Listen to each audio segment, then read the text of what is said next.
Island has long had a reputation as one of the roughest, toughest, meanest jails in America. And in 1990-91, it lived up to that reputation with a riot, more than 2,000 inmate slashings and stabbings, and 8 inmate homicides.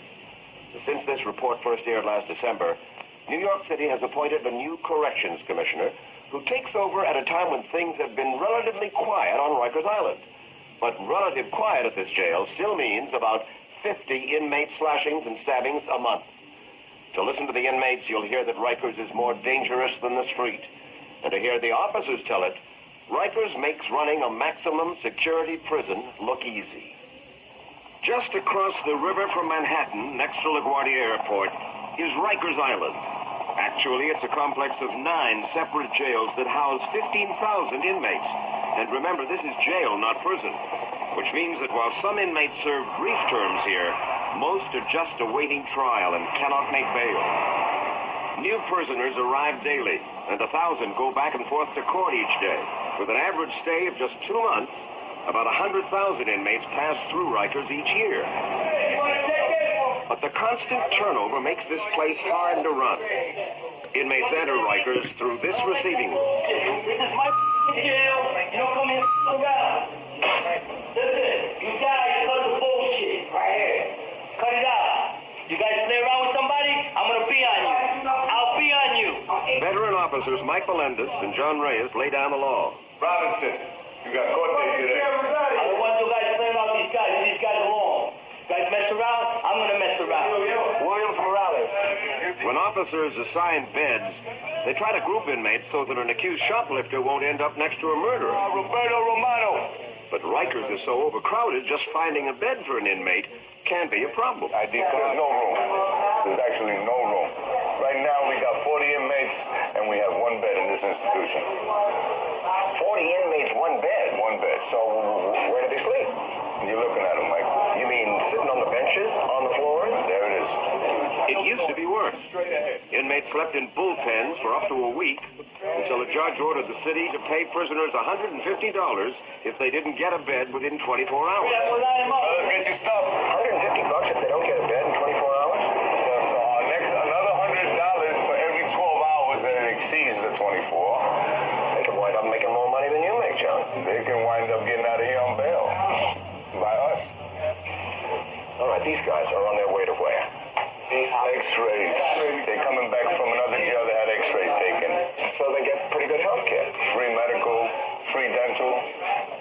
They don't pay for anything. 3 hots in a cot.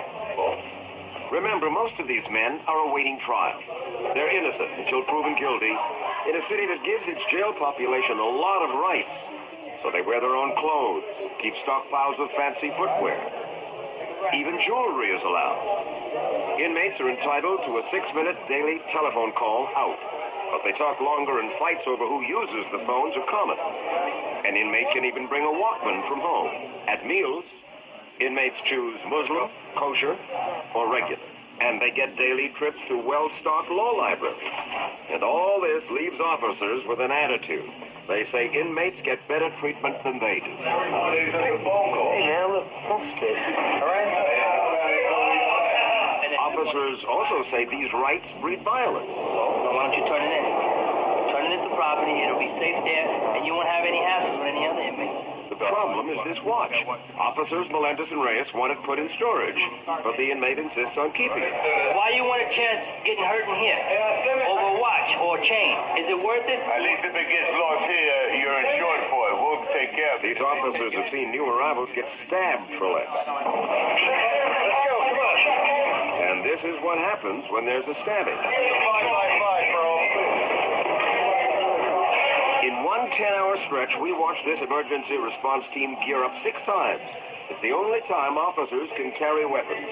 Last year, there were more than 2,500 violent incidents at Rikers. Blood is a common sight. This inmate was cut in the eye and stabbed in the back while being robbed of his jewelry. 22, 23! After any violent attack, officers search the cells for weapons. In this case, they find 4 makeshift knives called shanks. We were told almost every inmate has one. They have plenty of weapons. They make weapons. You mean those are the Shanks. I mean, we have shanks that are a foot. Reyes even told me today's inmates don't hesitate to use these weapons on officers. No man is just going to beat up a correction officer because he knows what the dickens is going to happen to him. Back in the days, it used to be like that. Yeah. In the old days. Now, they'll cut an officer just as fast as they'll cut an inmate. You ever afraid in here? Honest. Every day. And Reyes' fear comes from personal experience. Last year, when a Muslim gang sought revenge against a rival, Reyes raced down this hallway with an emergency response team. We turned that corner, all you saw was blood. Officer blood. When I got to here, I turned around. There was nobody with me. I was in the middle of the confrontation. When they came behind me, one guy stabbed me in the eye. Stabbed you what? Stabbed me in the eye here. I caught 3 stitches under the eye. I hit the floor. I got stabbed in the head. I caught 6 stitches there. As I went to the ground, another inmate came behind me, struck me twice with a nightstick in my lung. I carry this to remind me of the incident, okay? That was me in the clinic. Oh, my. Oh, my. Even after a brutal attack like this, officers have to follow a strict use of force policy. They can use force to stop violence, but never to retaliate. That's the rule. But not that day, because officers took care of those that hurt the officer. What do you mean? They took care of business. Yeah. Tough racket. And part of the racket for Officer John Manning is being ready to fight. Manning says he once wanted to help inmates, but like Officer Reyes, he too got slashed in the face, and his attitude changed. I had a liberal view at one point of thinking that, they are God's children. But until it happens to you, until they attack you personally, then your view changes. They aren't quite all God's children anymore. Definitely not. Manning works in punitive segregation, the jail within the jail. When inmates stab other prisoners or attack officers, they end up here, locked down 21 hours a day. Whenever they go out, they're strip searched. Inmates call it harassment. Manning calls it necessary.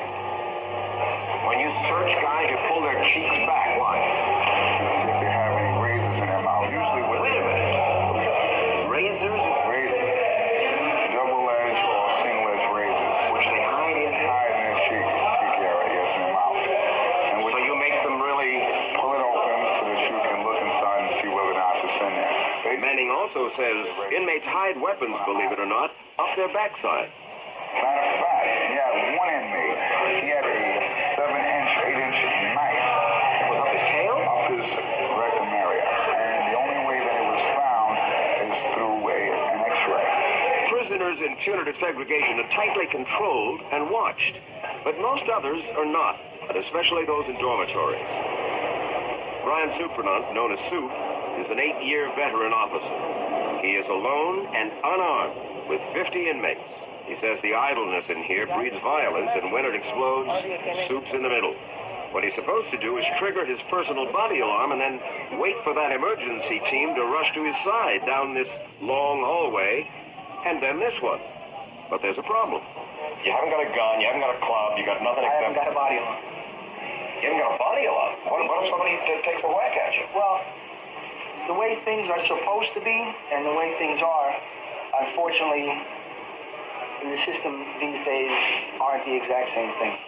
Hey, look at the monitor that watches these hallways. Officers don't rely on this equipment. Veterans like Soup rely on their intuition. They're savvy when there's an incident. Seeing things, talking to myself the whole night.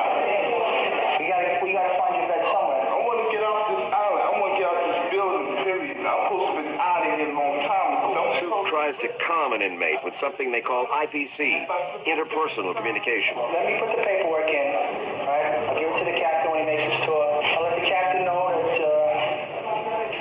you want to go see the site. But 1 out of 3 officers here are rookies. And listen to what Soup would have done as a rookie in this situation. I probably would have told him, listen, you're in jail, that's the deal, okay? You want to go in, you could walk in, or you can be made to go in, okay? And I'm not talking no IPC at the time. There is another reality at Rikers. Inmates call them their house leaders. Guys like Tony Vasquez tell other inmates what they can and cannot do. They pay him for protection and for favors. The sneakers and the jewelry are symbols of his power. What do you do with all this gold? Look at this. 4 rings, gold. How come you get to wear all this jewelry? That's entirely up to the correctional facility. If they don't want me to wear it, I'll send it home kindly. There's no problem with that. But as long as I can wear it, I want to live the way I want to live. With an inmate like that, what we have to do is try to bring him down a peg or two in the other inmates' eyes. How do you do that? Talk to him a little more than everybody else. They're going to start to think, well, maybe he's telling the officer something that he shouldn't be. What would happen if another guy came in here and said, and he's tougher than you, and he says, I'm going to run this house? There's going to be a little battle, I guess. Who's going to battle? I guess me and him, because I don't let no one take nothing from me. And the battle takes place, what, fists? You got a weapon. No, I don't. Anthony. Everybody's got a weapon. What kind of a weapon you got? I don't have a weapon. I'm not going to search in. I'm not going to... I'll take the Fifth Amendment on that one. Have you ever hit an officer? No. Would you ever hit an officer? No, I'm not that dumb. Why? What happens to an inmate who hits an officer? They'll come get him, drag him into a bullpen, and he'll get the beating of his life. They'll get it. You understand that? Yes, I do. Okay, fellas, line up the town. Last call. Rikers has all the problems of New York City streets, only worse. This corner of Rikers is packed with inmates who would have been in state mental hospitals 20 years ago. Now they are here awaiting trial. At the bottom of the pit is society criminals. The guys that I get, they are like outcasts. The mental ward is Officer Ronnie Campbell's specialty. Well, he cuff him before he gets and he gets rid of him. So this is that's what he used for a cuff, and he uses his hands for food, for sin.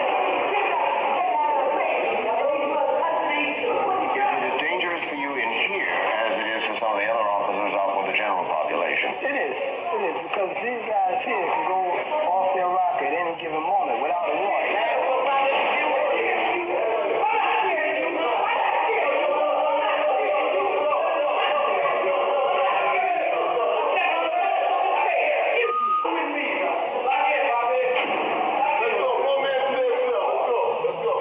In fact, earlier this year, one mental ward inmate smashed another over the head with a chair and killed him. And Campbell himself just recovered from a leg bite.